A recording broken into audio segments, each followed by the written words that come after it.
in a television career decades-long, this is the only moment which has broken Dame Esther Rantzen. It prompted her to cry so hard, she had to step away. Recording had to be paused. That moment came in 1988, when she was presenting That's Life to an audience of up to 18 million, during that unforgettable episode in which the story of Sir Nicholas Winton was told for the very first time.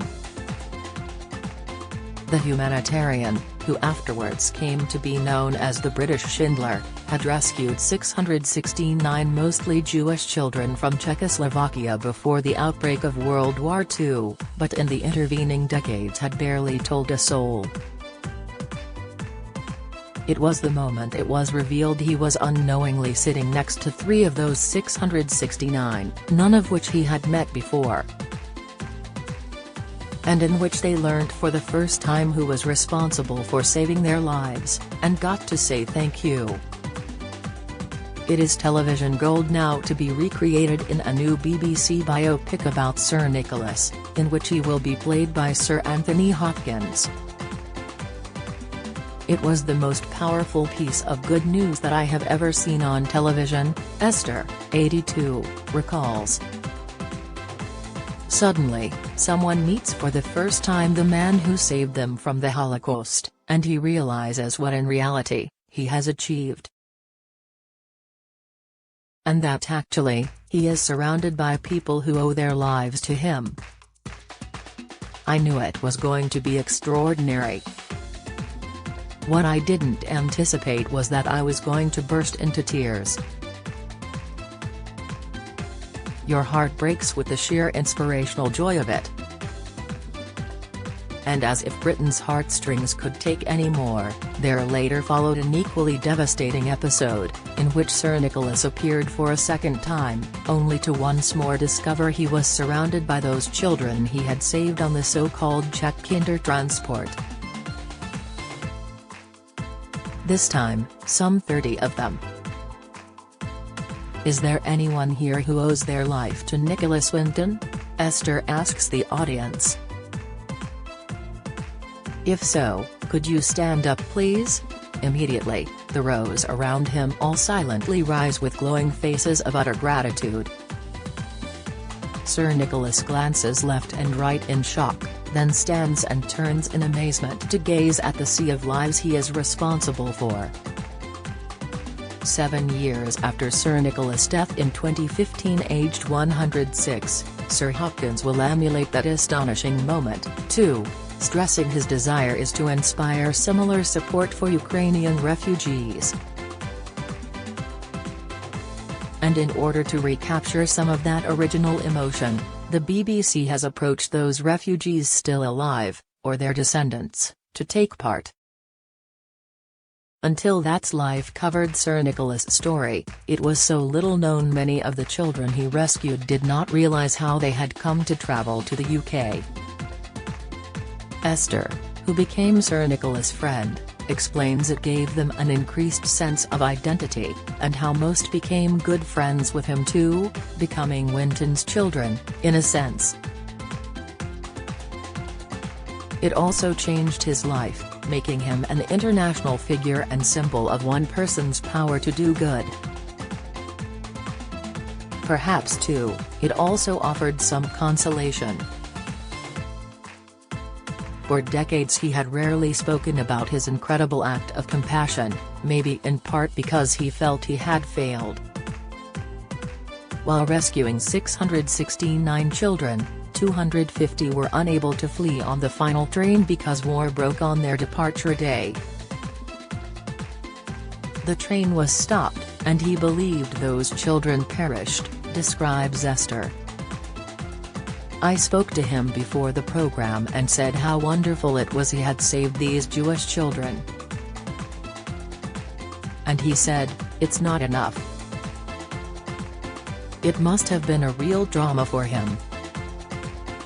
Sir Nicholas was a 29-year-old stockbroker working in London when a friend told him of the danger facing Jews in Czechoslovakia in December 1938. he abandoned a skiing holiday to travel to Prague. It had been flooded with refugees after Germany annexed the Sudetenland, and Sir Nicholas realized no one was helping the children escape. The Kindertransport had already begun in Germany and Austria. He asked the British government to do the same in Czechoslovakia. He was told they would if he arranged it. So he and a small team of volunteers including his own mother organized everything. Many of those children's parents did not survive. Sir Nicholas' team kept a scrapbook with the children's photographs and documents. It was only when decluttering 50 years later, Sir Nicholas and his wife found it. Realizing many of the children might not have access to their own documents, he sought a way to find them, which is how the book made its way to That's Life. His aim was to restore to these children documents, photographs and pictures. It wasn't to claim any acclaim at all, Esther recalls. Although he knew the show was going to try and trace the children, he had no idea they would be there. It was Esther's idea. He was cross with us because we wouldn't let him sit next to his wife. She laughs. Get all the biggest showbiz news straight to your inbox. Sign up for the free Mirror Showbiz newsletter. In that first episode, the first refugee he is introduced to is Vera Schofeld, sitting on his left. Both her parents were killed in the Holocaust. The moment of revelation sees her reach for Sir Nicholas' hand and kiss him, as he starts to weep with surprise and emotion. In the second episode, Lord Alf Dubs, 89, was among the refugees who stood to express their thanks to him. The Labour peer came to Britain on a Winton train, but similarly, never knew the background until Sir Nicholas appeared on That's Life. It was a very emotional moment. He was the person who had saved our lives, he says. Seeing this man who wasn't imposing, but very powerful, who had done so much for all of us, was wonderful. To meet him and thank him was lovely, a person so significant in our lives. Lord Dubs himself campaigns unrelentingly for the rights of child refugees, and became a good friend of Sir Nicholas.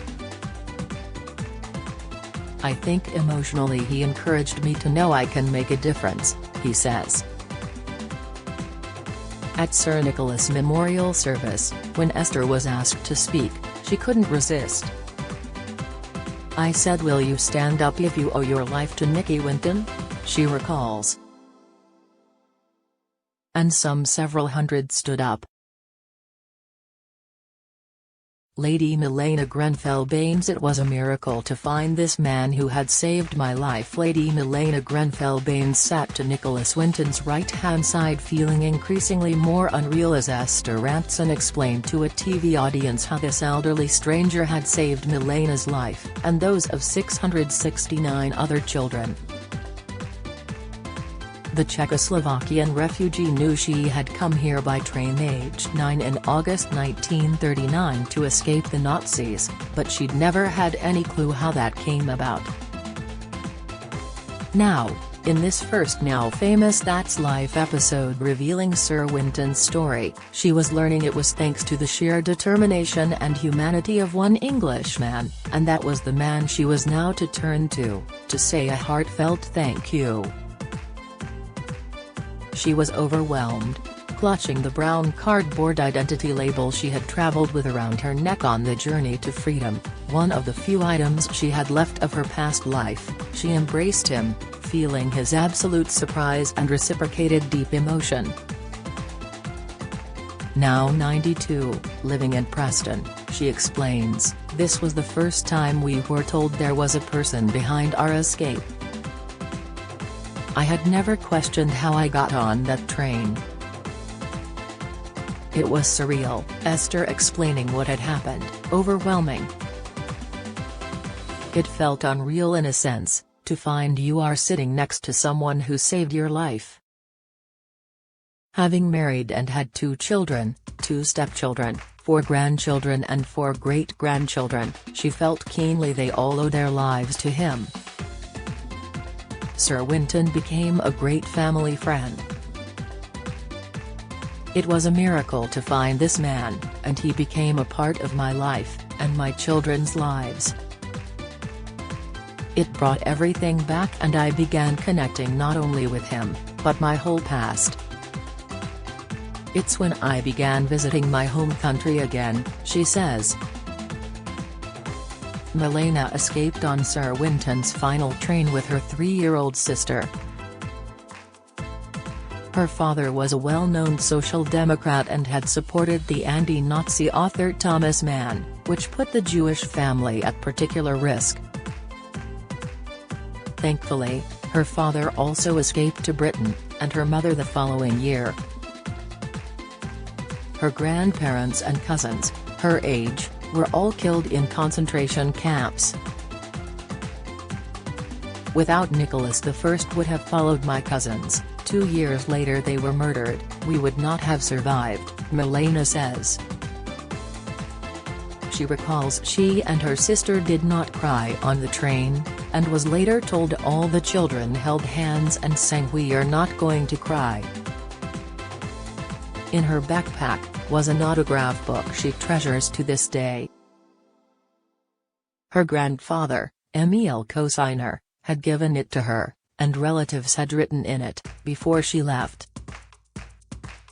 He wrote, "Remember to stay a faithful daughter to the country you are leaving, your parents, and your grandfather who loves you very much." She never saw him again. Do you have a story to sell? Get in touch with us at webcelebs@mirror.co.uk or call us direct at 0207 29 33 033.